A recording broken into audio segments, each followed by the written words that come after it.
vocês. Eu quero agora que a gente possa trazer uma repercussão, uma entrevista importante. Como eu falei, Gilmar Mendes está sempre nos holofotes, obviamente, como todo o Supremo Tribunal Federal, mas essa semana especificamente por conta desse embate com Romeu Zema. Romeu Zema que tem aderido a essa agenda de combate, de embate com o Supremo Tribunal Federal. Queria que vocês, principalmente, vocês duas que estão todo dia ali no Congresso, estão todo dia no STF, Manuela tem a coluna Manuela Alcântara, que é especializada no assunto. Como é que vocês viram a entrevista? Como é que vocês sentiram aí o ministro em relação, principalmente a esse caso do Romeu Zema? Pode ir, mano. Rafa, ele fala bastante aí, o que ele já tinha colocado ali na queixa-crime, que esse debate, essa sátira, fazer a piada, como ele colocou, que não se pode fazer piada de tudo e que isso é uma tentativa de esgarçar ainda mais essa imagem, dos ministros do Supremo, de manchar essa imagem. Então, ele coloca que esse tipo de vídeo não traz benefício a ninguém. Agora, estamos em ano eleitoral, Rafa? Como a gente acabou de conversar.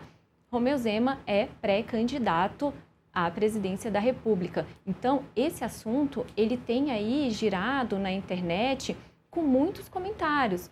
O governador, o pré-candidato, à presidência aí da República, tem criticado fortemente os ministros do Supremo Tribunal Federal, especialmente ali o que traz o vídeo, o ministro Gilmar Mendes e o ministro Dias Toffoli, colocando ali aquela relação do resort, de algumas decisões até relacionadas à CPI, que foi o assunto aqui que a Marília, que é aí nossa especialista em Congresso Nacional, trouxe, sobre aquelas questões das quebras de sigilo da CPI.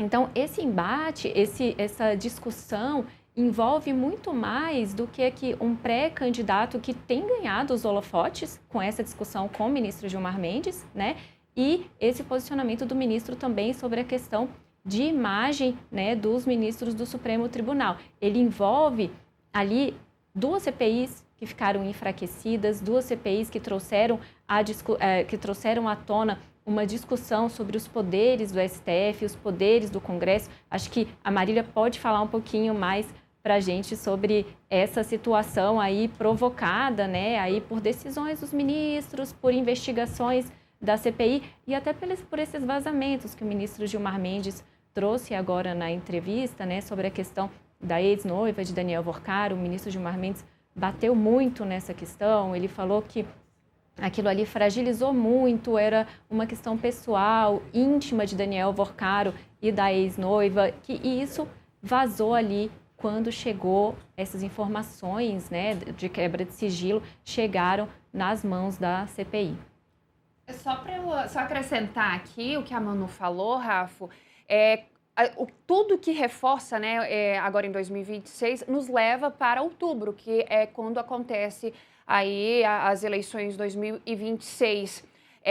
Tem um trecho que o próprio ministro Dias Toffoli, que é um dos citados ali, um dos indiciados do relatório do senador Alessandro Vieira, que ele até fala por motivo político, que o relatório teria sido feito por motivo político. Isso porque Alessandro Vieira deve tentar novamente o Senado Federal por Sergipe, ele que é do MDB, e acabou acenando o que dizem ali muitos congressistas, que ele acenou para a base bolsonarista do seu estado e por isso que ele acabou incluindo 3 ministros do Supremo Tribunal Federal e um procurador-geral da República no relatório que tratava sobre crime organizado. E a gente não viu ali, Manu, nenhum dos objetivos que a CPI foi criada, que era investigar o quê? Facções criminosas e milícias. Nenhum nome veio a respeito sobre esse assunto. E no dia seguinte, o que é mais interessante a gente trazer aqui, no dia seguinte nós tivemos uma operação da Polícia Federal que prendeu aí 2 funqueiros, mais um influenciador digital,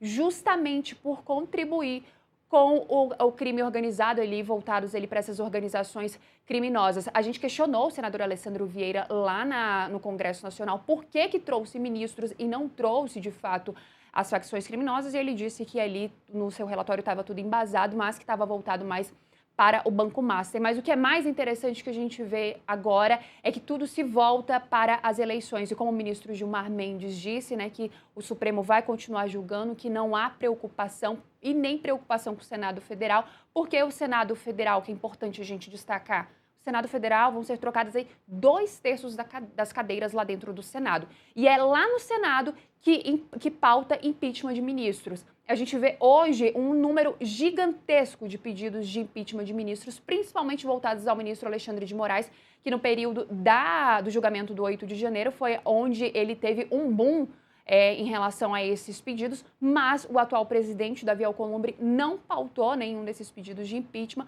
Entretanto, mudando boa parte do Senado Federal, a possibilidade, se ela for tomada ali pela base bolsonarista, a possibilidade desses impeachments de ministros avançarem por conta dessas eleições, ela se torna muito grande.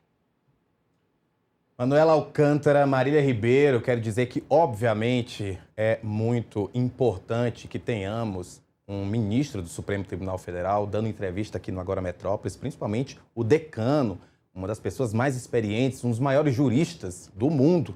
Muita gente vai concordar comigo, muita gente pode discordar também, mas o ministro Gilmar Mendes é, de fato, um dos maiores juristas do mundo e faz parte do nosso Supremo Tribunal Federal. Mas eu queria encerrar o programa dizendo que é ótimo ter a presença de vocês aqui comigo. Agradeço muito pela entrevista, pela participação. Fiquem à vontade para voltar sempre. E o Agora Metrópolis fica por aqui. Amanhã a gente volta 3h30 da tarde. Daqui a pouquinho, na coluna Manuela Alcântara, tem toda a análise dessa entrevista. Daqui a pouquinho também no nosso canal no YouTube, você vê o corte completo da entrevista do ministro Gilmar Mendes, ou seja, vai ter todas as informações, com matéria no nosso portal, com vídeos aqui no nosso canal. E claro, para receber tudo isso, você tem que assinar, se inscrever para poder ficar sempre ligado no que o Metrópolis publica. Eu te vejo amanhã, a partir das 3h30. Tchau!